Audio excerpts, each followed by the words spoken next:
Hi, thanks for joining me for this week's quick business tip. I'm Jennifer Swineford with Limitless Impact Agency, and today we are in the first week of December 2025. It is officially the home stretch for the end of the year. And I want to talk about a very specific feeling that tends to creep in for a lot of business leaders right about this time of year. And I like to label it the gray zone. This is when you might physically be sitting on the couch with your family. Maybe you're watching a fun holiday movie. The fire is out in the fireplace, but mentally, you're not on that couch. You are miles away. You might be rewriting an email in your head or covertly checking your email messages under the dinner table. You might be making a mental list of all the things you want to get done in your business, but haven't done yet. You're not really working, but you're definitely not resting or being present with your family and friends. You're stuck in this gray zone. And the worst part about it is that when you're in the gray zone, you're not getting the benefits of being productive at work, but you're also not getting the benefits of resting, relaxing, and being present with your family. And I know this feeling very well because at the end of every year for many, many years, I spent a lot of time in the gray zone. I convinced myself that if I just hustled a little bit more during what should have been downtime for me, I could start the year ahead of schedule and really step into the best year that I've ever had. But the truth is that I never started the next year feeling like I was ahead. I only started that next year feeling even more exhausted. So today I want to help you break the gray zone cycle. We're going to perform a bit of a triage as we step into December, and we're going to prioritize your to-do list. I want to help you identify this overreach that we tend to find ourselves in December. And instead of ruining your holiday season, really give you the plan to strategically move those due dates so that you can end the year with peace instead of panic. So why is it that for me, years I kept doing this in December when I would see year after year that I would just start January tired? Why do we decide that the busiest 4 weeks out of our year is also going to be the 4 weeks that we try to cram so much work into? Well, I found that it's usually because we want that new year, new me feeling in our businesses. We want to wake up January 1st, and we want to feel like everything is fresh and new and ready to go. So we tend to overreach in December. I work with a lot of business leaders, and I see time and time again that they, in an attempt to make next year a really strong start, try in December to launch a brand new program or service offer, or they want to create this amazing, huge, bright, shiny new lead magnet, launch a podcast that they've never done before, and they want to do all of that in about 3 weeks in December.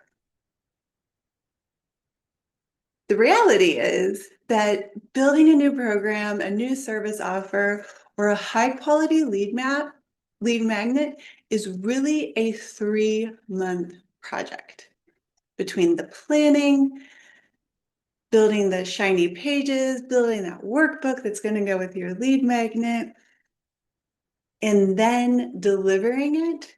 This is really something that should be stretched out over the course of 3 months because you're still doing all your regular work in between. But instead of thinking about this logically, a lot of business owners this time of year try to squeeze these huge projects into 3 weeks, which are also the busiest 3 weeks between holiday parties, shopping, traveling with your family, the kids being out of school, and all the stuff that you have to do to wrap up the year from an admin and a financial standpoint.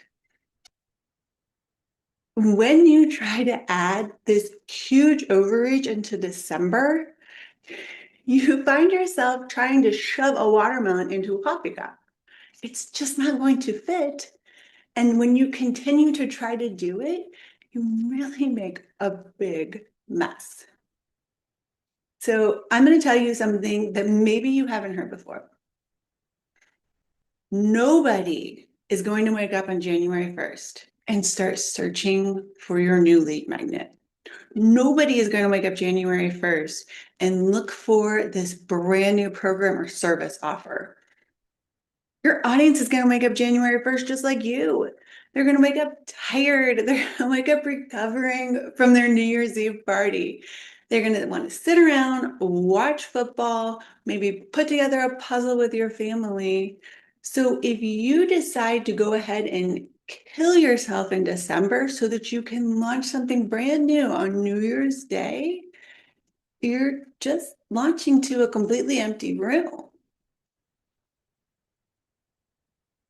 Now, what if instead of overreaching in December, we don't try to do all of the things in the next 3 weeks, but instead we do the things that we know need to be done? I like to look at this as triage. If you go into an emergency room, there's going to be a very skilled, usually very experienced nurse who's going to talk to you about your symptoms and your problems. And they are going to triage the people who really have an emergency and need to be seen right away, and those people who can wait. And that's what I want you to do with your to-do list and your dream list and your let's start next year amazing list. So grab a pen and a piece of paper, and we're going to create 3 columns. The first column is all of your must-dos for December. These are the non-negotiables, things that if you don't do them, your business is going to break or it's going to cost you lots of money. Now, we can't forget the most important part of your business. You have to keep serving your clients well in December. So that definitely goes in the first column. You also want to send invoices out so that you can get paid before the end of the year. I think that it's a really great idea to send a heartfelt thank you connection type email. We talked about this a few episodes ago, and send that out to all of your current and past clients during the month of December. This is not the type of email where you put a bunch of sales and buy this, buy that in there. It's just a thank you, appreciate you. You have helped me get to where I am. The last thing that needs to go into the first column for sure is your financial stuff. So you need to close out the month, close out the quarter, close out the year, and all of that has to be done in December. Non-negotiable, right? Column number 2 is those quick things that you can add to your to-do list in December that are going to give you mental peace. These are some of those tiny nagging tasks that just continue to pop in your head and make you feel like you're just not quite done with everything at the end of the year. So the goal for column number 2 isn't about growth for your business. It's about mental peace, kind of cleaning everything up. So what I like to do in December, I like to clean everything off of my desk. Declutter, reorganize, even if, because let's be honest, I have them, those piles that look like clutter to everybody else, but I know where things are. They've all got to go. I get new folders, new labels. I digitize things when I can and just start fresh in January. It makes me feel better mentally when I can walk in on Christmas Eve and see my desk clean. Then the other thing I would encourage you to do is go ahead and unsubscribe to those newsletters that keep popping up in your inbox, but you never read them, you have no interest in them, you don't even remember signing up for them, and you're just ready for them to be gone. Yes, it feels easier to just delete them every day or every week when they pop in, but there is just a wonderful feeling that comes from finding 10 of them and just unsubscribing from that list. Not the junky ones where you're really not sure how you got on the list and you're afraid that if you unsubscribe, you're going to end up on another list. But the ones where, like, yeah, you keep seeing this person, you know they're a real person, you know they're legit, you probably signed up for their newsletter, but you're over it now and you just want it gone. Go ahead and take the 5 minutes that it's going to take to unsubscribe to 10 of those sometime in December. The last thing that is very helpful to go in bucket number 2 is to make sure that you have paid all of your vendors. It's going to take you about 15 minutes, but when you complete a small task like this, you get a massive dopamine hit and your brain like clicks into place like, hey, we've got everything done for the year. Now, add whatever else absolutely needs to be done in column 1 and the things that are going to make you feel peaceful in column number 2. Now we have column number 3. And these are those big projects, those dreams, those things that you think you want to get done before the end of December. But I'm going to encourage you to push them off until week 2 or 3 in January. This is a really important column. This is the column that new program, new service goes into, that new podcast idea, maybe a massive website change. Just move that deadline to sometime in January or move the start date to sometime in January, and you will have a much more peaceful December. And I'm going to tell you why. I don't want you to start it on the 1st or the 2nd of January because that first week of January is for waking back up, getting back into your business rhythms. And if you can give yourself permission to wait until the 2nd or 3rd week of January to start all these new exciting projects and programs, then that will allow you to really rest in December. Because if you're going to start these programs January 2nd, you won't be resting in December. You will take the last week or 2 of December and try to like prep and plan and get excited and ready for these projects you're going to start on January 1st. But if you start these projects on January 15th, you get to take 1 or 2 weeks in December and really rest. Wrap things up for your business and rest so that you can start getting excited about these projects and programs that you're going to start in the middle of January. You can start getting excited about them the beginning of January. It's a really great way to conserve your energy and be more present with your family and friends during the holidays. And here's the best part.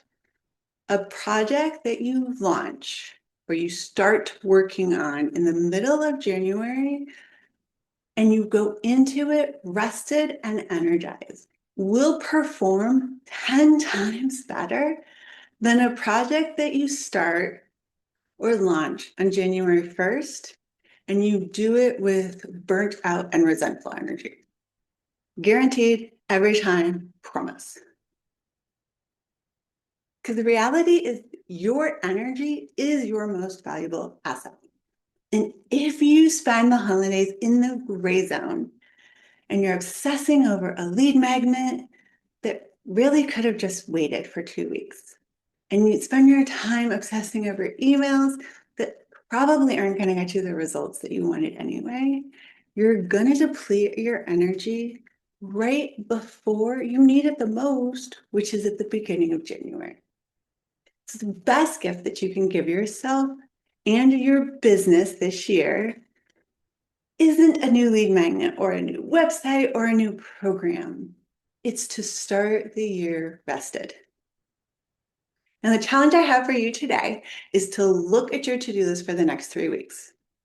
Find those watermelons, the big, heavy projects that you're trying to squeeze into a tiny, tiny amount of time. And then take the start date for those projects and just move them. Maybe it's the middle of January, maybe it's sometime in February or March. But if you move them to at least the second week of January, you will feel a huge weight lifted from your shoulders. Then I want you to take a deep breath and go enjoy spending time with your family and friends. Until next week, keep leading with integrity, serving with heart, and take some time for rest this season. I'm Jennifer Swineford with Limitless Impact Agency.